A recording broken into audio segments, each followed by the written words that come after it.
This video will go over wicked tough fuel tank graphic installation and procedures and instructions and tips and tricks. If you're looking for the wicked tough shield installation, click back on your browser and you can find a separate video specifically for the wicked tough shields. The first thing we want to do is go over the tools we're going to need to get the job done. Just a few items here. You're going to need some prepping solution, which would be alcohol. I'm using 91% isopropyl alcohol. If you have residual adhesive or graphics on your tank, you can use xylene or Gooby Gone to remove all of that, and then you'll need to use the alcohol to do the final prep of the tank. I've got a sterile cloth, lint-free cloth, and a sharp blade. I'm going to start out by going over the actual graphics. As you can see, we have our graphic here. This is for a 79YZ250 fuel tank. Our wicked tough graphics are the only graphics in the world that will not blister or bubble off of a plastic fuel tank. We've sold hundreds and hundreds of these graphics all over the world. Our customers call us every day and continue to tell us that their graphics are still on. Usually 2 weeks is the threshold. I mean, if you get a normal set of graphics from our competitors, they'll bubble off in 2 weeks. That's usually from our testing and from our customers' reports, how long it takes until they start to blister and bubble off. I manufactured these graphics in 2005. I had customers calling me telling me that the graphics were failing. Did some research and some experimentation and prototypes and came up with this set. These graphics have a special adhesive that we apply on the back. The adhesive is manufactured by 3M, and it's a special mix adhesive that will not interact with the fuel vapors that get stuck behind the graphic next to the fuel tank itself. We would like to show you the back of the graphic here. You can notice that it is a metal backer, and there are crosshatch patterns engraved into the backer to help the backer to actually contour the tank. On some fuel tanks, only about 25% of the fuel tanks that we make these graphics for, there is a slight compound curve. This compound curve causes this graphic to ripple in spots when you put it down. It may not do it initially, but after a couple days you may notice a ripple or two.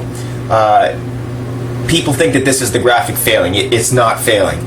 It's the metal backer that's not able to lay on a compound curve correctly. So we've chose a tank that has a slight compound curve in it to show you how to remedy that issue. So the first thing we're going to do is set the graphic aside and show you the tank. Again, I've got a 79 YZ250. And please forgive me if I don't keep the tank in the view the entire time. It's hard to do this and watch the view at the same time.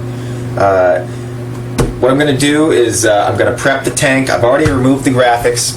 I'm going to lay the tank here. I'm going to take my lint-free cloth. I'm going to use my isopropyl alcohol. Again, your graphic has been removed with some sort of stronger solvent. This is your final prep with the isopropyl.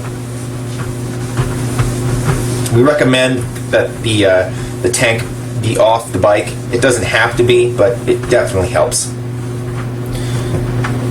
You can see here where this was one of our tester tanks. You can actually see where the graphic was on the tank. It actually, because the vapors are behind the graphic, it actually changed the color of the plastic. This is highly typical. Any gas tank you get, especially a vintage gas tank, you'll see a color change behind where the graphic was, so long as the graphic performed and worked correctly. See, I'm going to dry off the tank here a little bit, and we're going to get started. One thing to note about our Wicked Tough line: you do not use soapy water to install. This is a dry apply only, and it must be right the first time. If you get it crooked and you get started, it's highly likely that if you peel it back, the adhesive will stick to the plastic tank and come right off the back of the metal.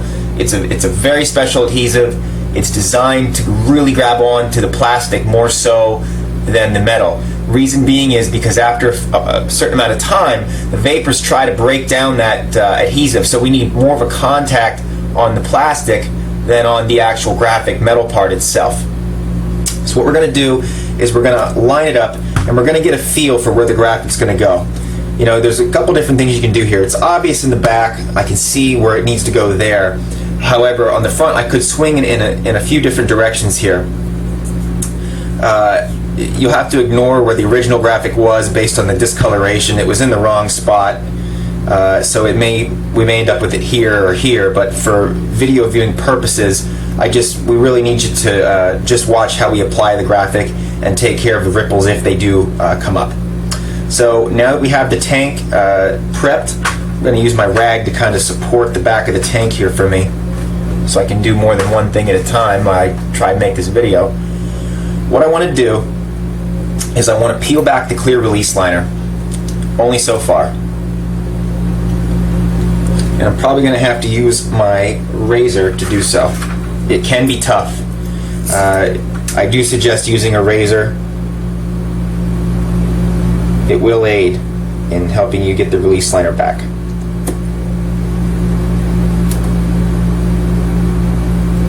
Okay, so I've got my release liner started. I'm only going to pull it back a few inches, and I'm going to angle it up to the top, like so. I know it's hard to see. Here it is. I angled it at a 90-degree angle to the graphic. Okay? I'm going to come back. I know that my back goes there, and I'm going to lay the back down. It's aligned where it needs to go, and I'm going to use my finger to start it, just like that. Next thing I'm going to do is I'm going to grab my rag. This is going to provide a non-friction surface to rub the graphic on. We're going to start at the back with our thumb. Do not use a linted towel or a paper towel, because the lint will get into the holes and it'll stick. It'll make it look pretty bad. So you want to start at the back, and as you're working your way up, continue to pull the release liner with the other hand, or have someone help you, like so. Again, I'm going in a sweeping motion. I'm going to try and get more in the camera here for you. Sweeping motion with my thumb as I'm pulling the release liner back.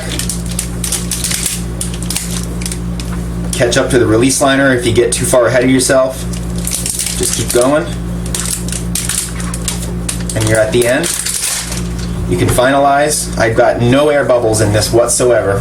You can finalize your application with the towel. Make sure you got everything. Now, as of yet, we don't see any ripples in this gas tank. Okay. Now, I want to show you what a ripple will actually look like. I'll get some of my tools out of my way here. Ripples will form and will go about as deep as my marker right here. You may see one here. You may see one here. You may see one here.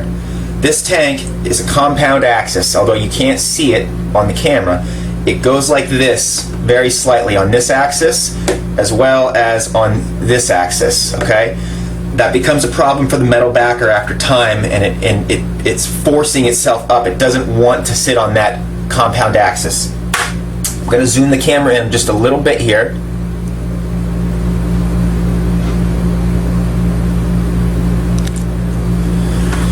Try and keep the tank as steady as I can for you.